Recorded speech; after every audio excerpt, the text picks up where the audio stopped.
எடப்பாடி எதனால வந்து யோசிக்காம பாமக கூட போயிடலாம் அப்படின்னு யோசிக்கிறாருன்னா, தேமுதிகவோட பாமகவுக்கு வாக்கு வங்கி கொஞ்சம் அதிகம். அந்த அடிப்படையிலும் அப்புறம் இவங்கள்ட்ட ஒரு 4-5 எம்எல்ஏ இருக்காங்க. ஏன்னா இப்ப வந்து எடப்பாடிக்கு வந்து ஒரு 66 எம்எல்ஏக்கள் இருந்தா அதுல 62 தான் இவங்களுக்கு இருக்கு. மீத 4 எம்எல்ஏ ஓபிஎஸ் கூட இருக்காங்க இல்லையா. இப்போ ஒரு எம்பியை தேர்ந்தெடுக்க 34 எம்எல்ஏக்கள் வேணும். அப்ப 2 எம்பினா 68 வேணும். 68னா இவங்களை சேர்த்தாலுமே 67 தான். ஒரு 5 எம்எல்ஏ தானே வச்சிருக்காங்க. சரி, ஒரு எம்எல்ஏ எங்காச்சும் கடை வாங்கிக்கலாங்கிற மாதிரி இவங்க வந்தா ஒரு பெனிஃபிட் இருக்கும். தேமுதிக வந்தா அதுவும் இல்ல, எதுக்கு நம்ம வந்து இவங்களுக்கு ஒரு வாய்ப்பு தரணும் அப்படின்னு பேசப்படுது. அதே நேரம் பாமக வந்தா 2 எம்பி கிடைக்க வாய்ப்பு இருக்கும். ஒரு எம்பி கட்சிக்கு, இன்னொரு எம்பி ராஜ்யசபாவுக்கு அவருக்கும் கொடுத்தலாம்னு யோசிக்கப்படுதான் அன்புமணிக்கும். அதே சமயம் இப்படிதான் 2019 கொடுத்தோம். ஆனா பாமக வந்து 2 கொடுக்க முடியுமா? அதிமுகவுல 2 தான் தேர்ந்தெடுக்க முடியும். அதுதான் அப்ப ஒன்னு அதிமுக, இன்னொன்னு பாமக தான். அதுதான் சொல்றேன், 2 எம்பி உருவாயிடுவாங்கல்ல கூட்டணிக்கு வந்தாங்கன்னா.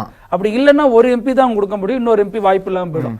இன்னொரு சமயம் என்னன்னா, எடப்பாடியை பொறுத்த வரைக்கும் இன்னொன்னு கணக்கு மெயினா என்ன பண்ணிட்டு வர்றாருன்னா, இதுல வந்து இப்ப அன்புமணிக்கு கொடுக்கறது பிரச்சனை இல்ல, நம்ம கட்சியில யார் கொடுக்கலாங்கிறத பெரிய அளவுல விவாதமா போயிட்டு இருக்கான்.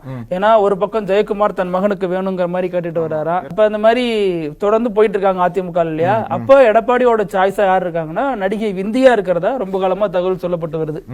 அவங்களுக்கு தான் அந்த எம்பி சீட்டை எடப்பாடி தரப்போறாரு அப்படிங்கிற மாதிரியும் சொல்லப்பட்டு வருது. இது ஒரு பக்கம் இருந்தாலும், இன்னொரு பக்கம் எடப்பாடி அதே நேரத்துல தாவேக்கா கூட இந்த பேச்சுவார்த்தைகள் நடைபெற்றுக்கிட்டே வருது அப்படின்னு சொல்லப்படுது. ஏன்னா இடையில வந்து பிகே வந்து ஒரு பிரஸ் மீட்ல சொன்னாரு, வாய்ப்பே இல்ல, தாவேக்கா தனித்து தான் போட்டிடுதுன்னு.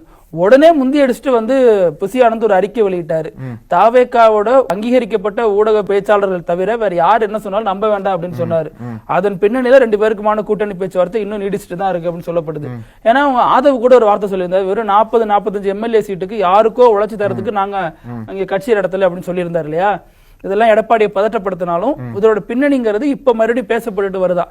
என்னன்னா கூட்டணின்னு இல்லாம 2.5 வருஷம் இவங்க 2.5 வருஷம் அவங்கிற மாதிரி தான் இன்னும் பேச்சுவார்த்தை நடந்தது. கர்நாடகா ஃபார்முலா மாதிரி. ஆமா.